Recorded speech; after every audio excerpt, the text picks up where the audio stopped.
Warning. This graphic novel contains scenes of murder and mayhem and is not for the faint-hearted. If you are upset by intense scenes of violence and viscera, needles and nastiness, Consider steering clear of this story. But if you're prepared to be scared and to delve into the depths of the horrors the human mind can produce, then step right up and enjoy the perilous pages of Machines Made for Minds.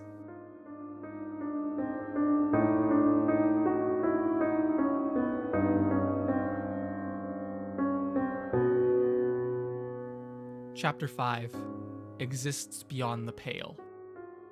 Our 4 investigators have climbed up the stairs here in the Cathedral of Machines. It's a very open terminal in the subway, and it has a lot of exposed steel. The upper mezzanine is attached to the ceiling via thin gauge cables.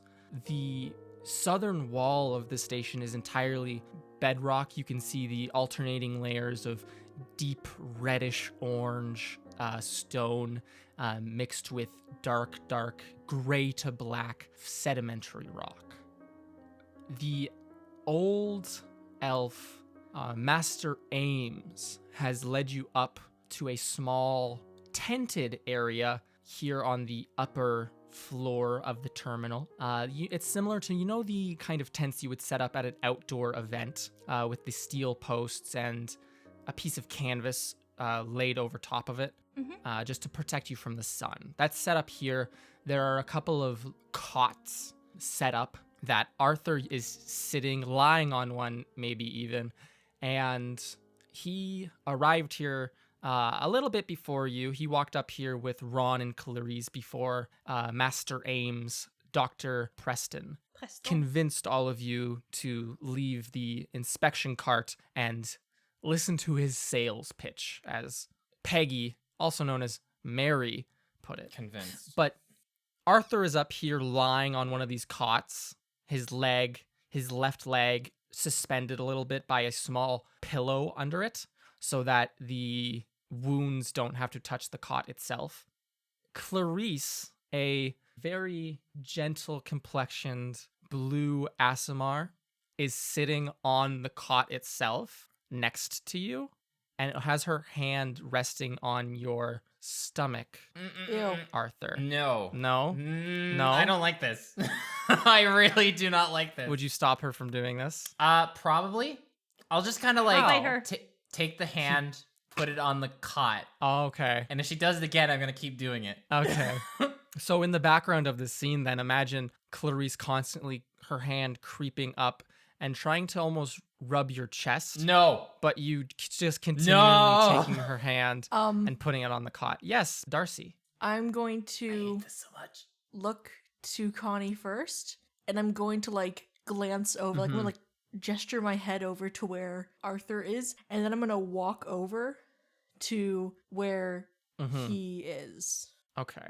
There's another cot here, and I think Ames would tell you, why don't you sit down as well? You look to be fairly injured. Oh no, that's as well. quite all right. I'm fine. And I go over to where Arthur is. Okay. You do this. Depending on how much more she's clearly not respecting his wishes, I'm going to ask her to, I'm going to kind of go over to her and I'm going to say, wouldn't it be a good idea for you to go with Dr. Ames and Mary to, make sure her, assimilation goes well? I want to be very clear in that in that Master Ames Doctorate. has walked over here with you as well. This is where he was intending to bring you, I'm standing right here. because Oh, okay. he is standing right here. In that case, Mm-hmm. I think the most You she can would do say that. when she comes, You can absolutely say that and say that to Clarice. I think Ames I would didn't in know fact. he was following me. No, it's fine. I think Ames would in fact support you and say, yes, Clarice, why don't you take Mary here and show her some of the more interesting aspects of the vessel? I think that, and he looks at you up and down, Mary, and will then look back to Clarice and say, I think she would find it quite interesting. Explain to her everything that's going on. Would that be a bit more interesting for you to see the mechanics of everything instead of just listening to me talk and talk? I don't think I told you I was a mechanic. You didn't. No. Ew. Tell you what, give me a sec. I need to apply a fresh coat of lipstick. I've been doing a lot of running. She digs through her purse, just feels to make Yes. sure that the gun is still in there. It is, yes. And then it's still does in the there. lipstick thing. Okay. And then she gets up and goes with. He's smiling at you with like this weird teeth exposed smile. Just as you walk away. Anytime you say that an NPC is smiling, I'm like, no. Fuck that. Smile equals bad. So, Clarice will stand up and like kiss his hand again, and then go and lead you, Peggy, over to look at this train engine that is like sticking straight up in the air, kind of out of earshot of what's happening here. Meanwhile, Master Ames will take a seat in an actual wooden chair at the foot of your bed, Arthur, and will begin to treat you. Okay. I think the first thing he would do is pull out a small leather pouch and hand it to you. And he will say, 2 pinches of that underneath your tongue. And you shouldn't feel a thing that I'm about to do. You may, of course, abstain if you're more comfortable with that. I understand taking these things from a stranger would be upsetting. Don't do drugs, kids. Would you like to? Considering the fact Or do that you he wanna said you won't feel Mhm. anything that I'm about to do, Mm-hmm. my mind immediately went to, oh God, I don't want to have a surgery done without, being awake Yeah. and feeling everything. So do you want to I put it guess. under two pinches under your tongue? I guess. Reluctantly. It's this fine, kind of ginger colored powder. Okay. And it doesn't taste like anything. It stings the bottom of your tongue a little bit, but before long, it's almost like you're floating in space. Like your entire body feels numb. You can still like move your hands and everything, or like move your head, but you definitely feel a bit more lethargic and numb. I Haha, think I've is the tricked you. prevailing I am feeling. really a dentist.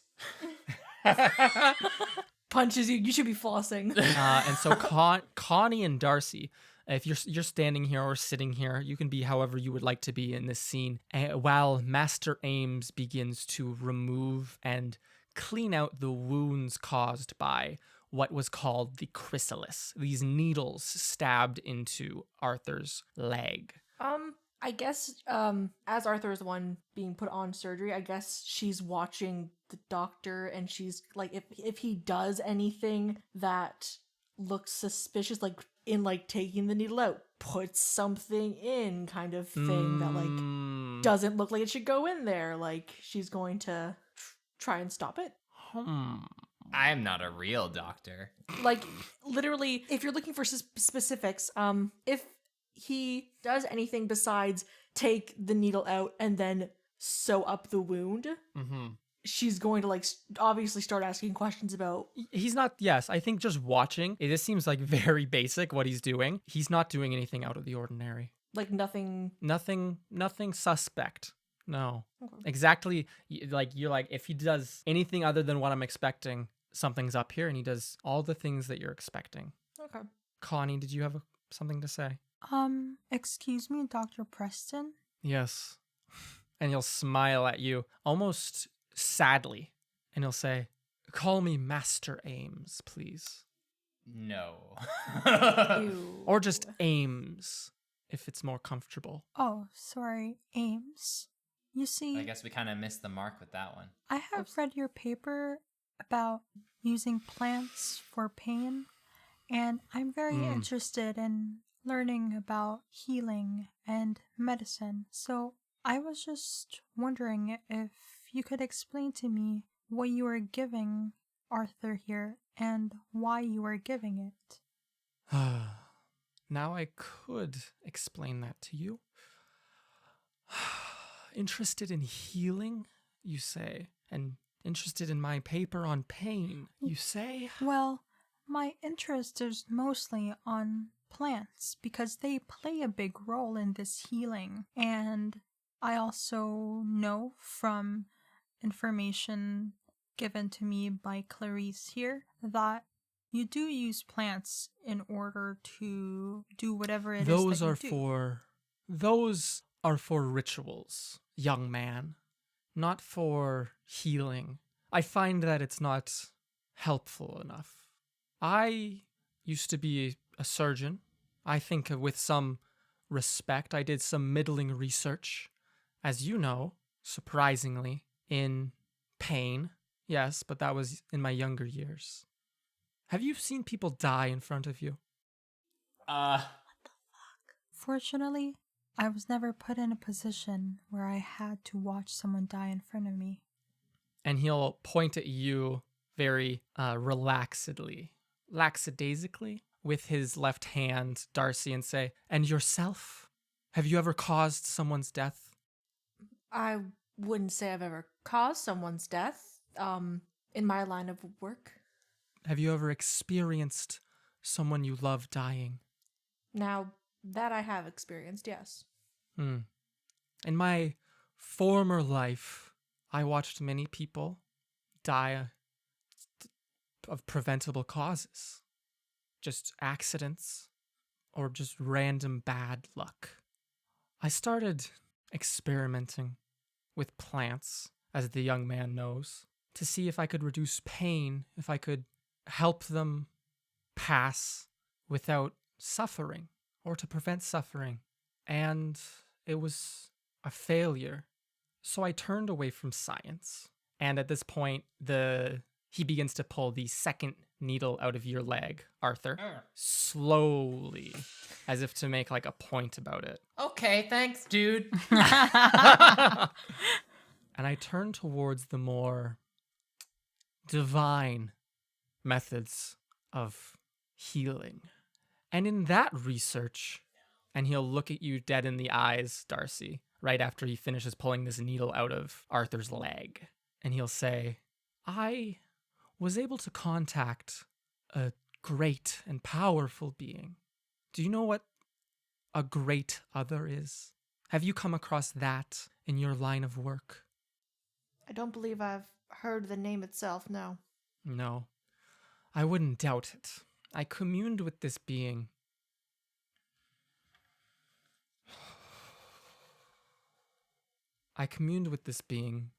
Only a few times. Their name exists beyond the pale red sea, bathing in only life and dark. It's a mouthful. And they didn't tell me. That's the wrong word. And Ames is sewing up Arthur's leg at this point. All the little needles, like they're not small needles as you might imagine, like the way you get a shot and it's just like put a band-aid over it. They were very large gauge. They leave a large wound. But Ames is dealing with them and is continuing to tell you. They made me understand, is the best way to put it, I think, that our mortality, these fleshy bodies, and he'll just push, it looks like really hard on Arthur's leg until a little bit of blood starts pooling out of one of the needle holes. Great, dude. And then Thanks for using my leg as an example. And he'll stop and kind of wipe that up, that these mortal bodies of ours are no good at all. And I turned my mind to the machine. You saw the chrysalis, did you not? Had an encounter with it? A failing of my part, I assure you. All volunteers who were willing to try and undergo a metamorphosis into something more, all of them a failure of my own fault. I did not gain enough power from the great other, not enough to do anything meaningful with it. Do you understand? Does what I'm saying sound like the ramblings of an insane person? Please tell me. Yes. While I can understand wanting to understand are, in general, and in all honesty, I personally believe, even though I have lost my fair share of people to accidents, to not being able to help them in time, there are places where people have power, and there are places where people should never step foot, or else what happened down there will happen. You have to understand that from an outsider's perspective, this isn't really a proper way of things. Connie, Arthur, do you have anything to add to this? I'm in space, bro. Oh man, there's a cat with a rainbow. Not really. I don't think I have much to add because I don't want to like piss this dude off because he is still, stabbing things into my leg. That is true. Mhm. I don't want to lose my leg. So, are you saying that what we encountered there was a mistake and Yes. that is not your current project? There's something new that you're doing. We've moved beyond that. That was when I had only communed with the great other, exists beyond the pale red sea, bathes in life and dark. So what is it that you want from us now? Currently nothing. You can stay for the evening and watch what we do tonight Currently. and make your decisions after that point. Whether you wish to go undergo this great transition with us or not. Oh. And if you don't wish to, if you are free to leave as soon as it is safe to do so. I'm sure John and Dawn, as we speak in this moment, are dealing with the chrysalis, and it'll be fine to leave by morning. Is it possible for me to meet the plants that you stole from the store? We can reacquaint you before the end of the night. Yes, we can. Although I do hate to inform you that they will be involved in our ritual tonight. They will be burnt. Oh, shit. Oh, you said the wrong thing? You said the bad word. Plant will be burnt? Yes. A necessary sacrifice. One of two. Does it in any way, shape, or form sustain anyone? He'll laugh at that and kind of stop bandaging up Arthur's leg and look at you like you didn't. And he'll say, "Did you listen to a word that I said?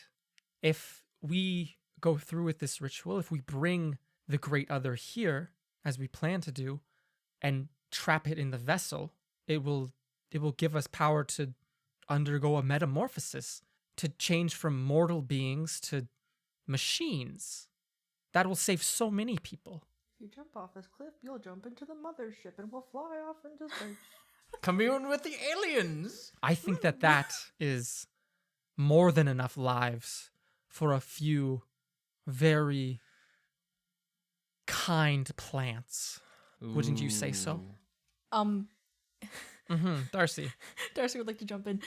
She is like staring at Connie over she kind of moved around the cot so that she was behind Ames, and she's looking into Connie's eyes, and she puts her hand to her mouth, and she's doing this with her hand, and she's like mouthing, "Don't do this, don't do it, don't, no." No. She's like, "Don't say anything right now that could Pop off. yeah." Meanwhile. Oh, I love those words. Meanwhile. So to explain this upper level of the mezzanine, there's the area on the northern side where the plaza is. There's what looks like places for shops to have moved in that never did. And there are small bridges across to the southern side of the terminal where there's also stairs up to. I think you, Peggy, and Clarice, I think she brought you upon one of these bridges to bring you closer to the large vertical train engine. So she'll stop and put both of her hands on one of these railings, Peggy, and be looking at this train engine. You can't help but look at it and think it just looks like a set of jaws open, pointing at the sky. And inside, you might be able to see countless plants, a bit of coal maybe. It looks like it was just put in there. and she'll say, "It's a real good night or a good day that you stumbled upon us, I think. Was that? Because this is the night that we're gonna perform the ritual. If you had to come last night, it wouldn't have been as exciting." And she'll look at you and shoot you a very charming smile. No. Peggy, what's your favorite smell, Peggy? Incense. I know that not all You incense get a- smells the same, but like Yeah. when you've pictured Yeah. like the generic smell of Mhm. incense. I feel like you smell a very generic, a very pleasant aroma of incense just wafting off of her as she smiles at you. Well, what's this ritual about? What's it look like? She point to some of the people assembling final bits and pieces near the base of the engine. It looks as if they're attaching large hoses with needles on the end of them to some apparatus on the outside of the engine. And she'll say, "The ritual will bring the one Ames communes with to our world. And the plan, according to Master Ames, is to harness its power and transcend, I think is the word that he uses very often." And she'll put her hand on your upper arm and like tenderly rub your upper arm, and she'll say, I'm not too knowledgeable on everything. I just kind of Right. help out here and again. Uh-huh. What's your deal with this guy? How do you even know each other? We met at the Institute of Innovation and Ingenuity. I don't know if there was a real rhyme or reason to meet, but it almost feels like chance. Just stumbled into him in the hallway. He asked me about designing some blueprints for him. And now that was history. And she'll smile at you. Is this your design?